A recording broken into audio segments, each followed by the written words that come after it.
O senhor acredita que a AIDS seja causada por um retrovírus chamado HIV? Olha, pelo que eu venho pesquisando, desde quando surgiu essa nova doença, todos os dados indicam que o problema não é viral. Para mim, trata-se de uma doença multifatorial. O vírus HIV existe? Não há prova de que ele exista. Como assim? Para eu encontrar um determinado retrovírus, é fácil. Agora, eu provar que ele causa alguma coisa, isso aí já é uma outra história. Por quê? A regra usada, já há quase 100 anos, é que primeiro eu tenho que colher o soro do hospedeiro. Daí eu tenho que achá-lo numa festa em que há bilhões de convidados. E todos os convidados têm a mesma cara. Mas não importa. Eu tenho que achar o vilão da história. Achando-o, eu isolo de todos os outros. Eu tenho que fazer vários testes para saber se ele se replica em um tecido. Depois eu vou e injeto esse vírus em um novo hospedeiro para ver se o hospedeiro fica doente. A regra é que o hospedeiro tem que apresentar os mesmos sintomas, a mesma doença.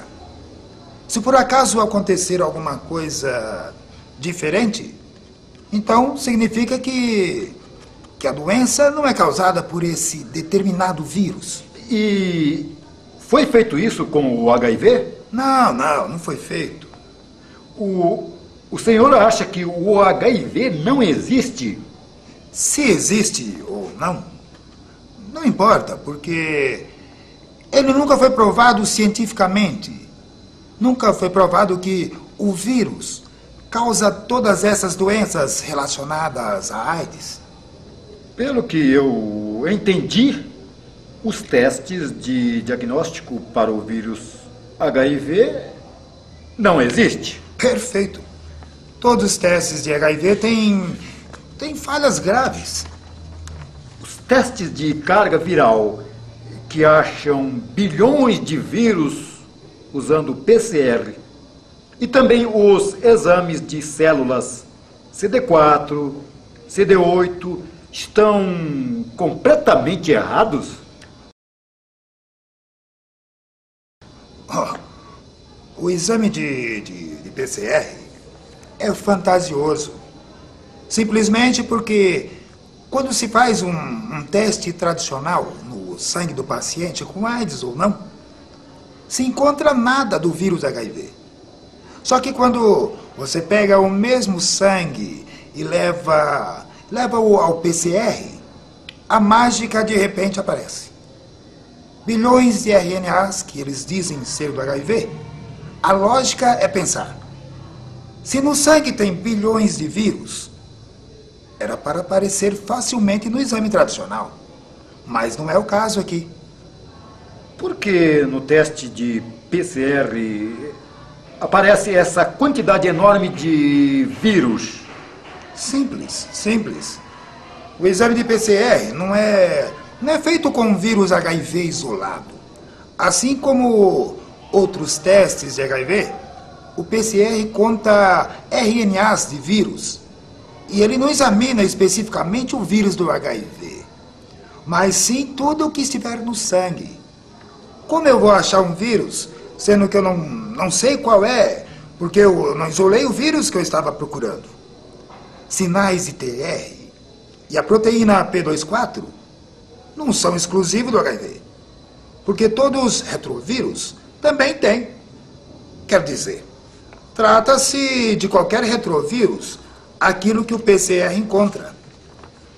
Os exames de células CD4, CD8, é outra complicação que não tem tamanho. Falam os cientistas da teoria HIV-AIDS que o vírus HIV ataca a célula CD4 e a destrói, causando uma forte debilitação no sistema imunológico. O problema é que antes de surgir a história da AIDS, cientistas já faziam experiências com células T4, e está muito claro em demonstrações que foram feitas de que as células CD4 baixavam por multifatores, como, por exemplo, estresse, depressão, desnutrição, intoxicação por drogas e, como já foi amplamente comprovado, até em mulheres grávidas. Um outro exemplo também é que várias pessoas que não eram positivas para HIV estavam com células CD4 abaixo de 200 por mililitro de sangue. Agora, se uma pessoa faz o exame de HIV e dá positivo, geralmente o médico passa um monte de inibidores de proteases, antifúngicos. Isso é muito triste para a medicina moderna, porque está muito bem claro que células CD4 baixam por multifatores. E tem mais. Foram feitos testes até em pacientes com queimaduras graves e ficou constatado que as células CD4 dessas pessoas tinham baixado significativamente devido ao trauma da queimadura e estresse. Quer dizer, fica claro que vários fatores causam a queda de células CD4. Agora, usar o exame em que esse exame conta o número de células CD4, CD8, e quando esse teste mostra que o paciente está com um número baixo de células CD4, CD8, por mililitro de sangue, dizer que a pessoa tem o vírus HIV e ela está com AIDS é um absurdo. É lamentável o estado da medicina hoje no mundo. Pelo erro de alguns, o resto do mundo seguiu o mesmo erro. Dr. Paulo, por que o senhor não mostra o rosto? Bem, você há de convir que num país como o nosso, um país como o Brasil, mostrar a cara é, muitas vezes, encomendar o caixão. Então, expor um assunto tão delicado como esse fica complicado, porque a liberdade de expressão, ela existe, mas ela tem um preço muito alto.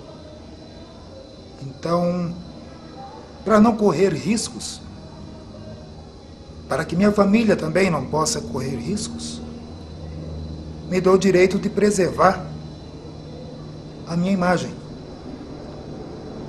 Não vale a pena correr um risco onde envolve a vida humana. E por isso eu não quero mostrar o meu rosto.